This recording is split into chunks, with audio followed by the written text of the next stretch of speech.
Assalamualaikum warahmatullahi wabarakatuh. Di sini kami dari kelompok 1 ingin mempresentasikan tentang sequence diagram for online examination.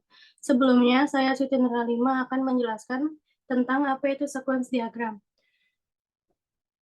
Sequence diagram atau diagram urutan adalah sebuah diagram yang digunakan untuk menjelaskan dan menampilkan interaksi antara objek-objek dalam sebuah sistem secara terperinci.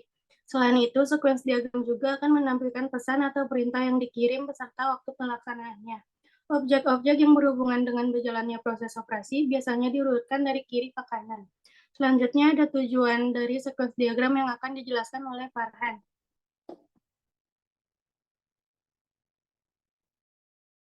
Oke, untuk tujuan sequence diagram ada 4. Yang pertama, memberikan representasi visual yang jelas dari aliran proses atau sistem.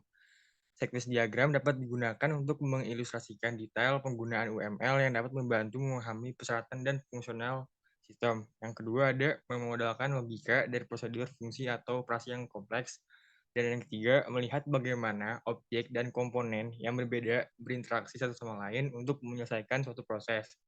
Dan yang terakhir, merencanakan dan memahami fungsi nasionalitas detail dari skenario yang ada atau akan datang.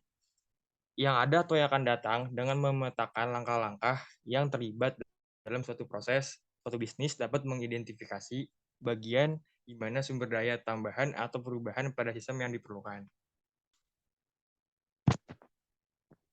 Yang akan disampaikan oleh teman saya.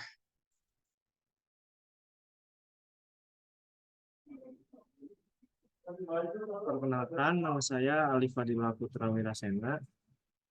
Saya akan menjelaskan fungsi dari sequence diagram. Salah satu alat yang digunakan pada suatu pemrograman dalam hal ini adalah UML atau Unified Modeling Language, yang dimana salah satunya adalah sequence diagram. Dalam sequence diagram terdapat informasi di mana pengaturan sistem di dalamnya beroperasi. Sequence diagram merupakan salah satu tipe pada bahasa model di mana penggunaannya difungsikan demi mengatur interaksi antar objek dalam sebuah sistem. Dengan adanya diagram pemberi informasi ini akan lebih mudah bagi suatu sistem dalam masyarakat beroperasi. Selanjutnya akan dijelaskan oleh teman saya Farid.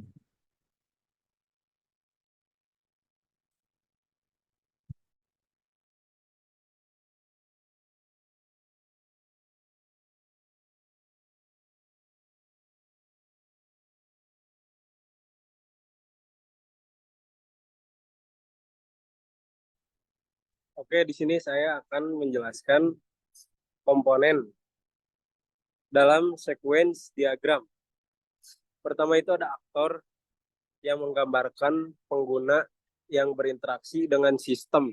Dalam diagram jenis ini, aktor digambarkan menggunakan simbol figur tongkat. Yang kedua, ada kotak aktivasi mewakili waktu yang dibutuhkan objek untuk menyelesaikan tugasnya. Semakin lama waktunya, maka kotak aktivasinya akan semakin panjang. Yang ketiga, ada garis hidup. Digunakan simbol sequence diagram yang berbentuk garis putus-putus. Yang keempat, ada objek yang digambarkan dengan simbol kotak. Yang terakhir, ada pesan komponen terakhir untuk menggambarkan komunikasi yang dilakukan oleh objek.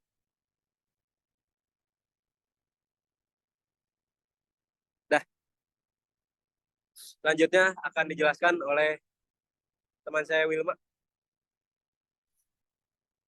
Oke, perkenalkan nama saya Wilma Akila Puratu Ain. Di sini saya akan menjelaskan tentang contoh dari sequence diagram for online examination atau diagram urutan untuk ujian online. Nah, yang pertama tuh kita ada aktor yaitu mahasiswa. Nah, mahasiswa di sini tuh akan dialihkan atau diarahkan ke sistem ujian online.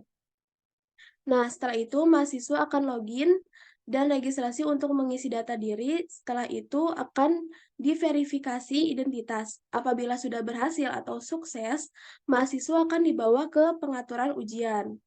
Nah, di sini mahasiswa akan melaksanakan ujian. Setelah itu, setelah melaksanakan ujian, Sebelum penilaian, mahasiswa akan mengirim jawaban ke sistem dan diterima oleh sistem, baru dilakukan proses penilaiannya. Dan setelah proses penilaian, akan muncul pengumuman hasil. Dan untuk pelaporan, ada rancangan untuk hasil akhir untuk diarahkan ke pelaporan. Nah, apabila sudah menerima pelaporan hasilnya, mahasiswa bisa log out dari sistem tersebut. Sekian dari kelompok kami. Mohon maaf bila ada salah kata. Wassalamualaikum warahmatullahi wabarakatuh.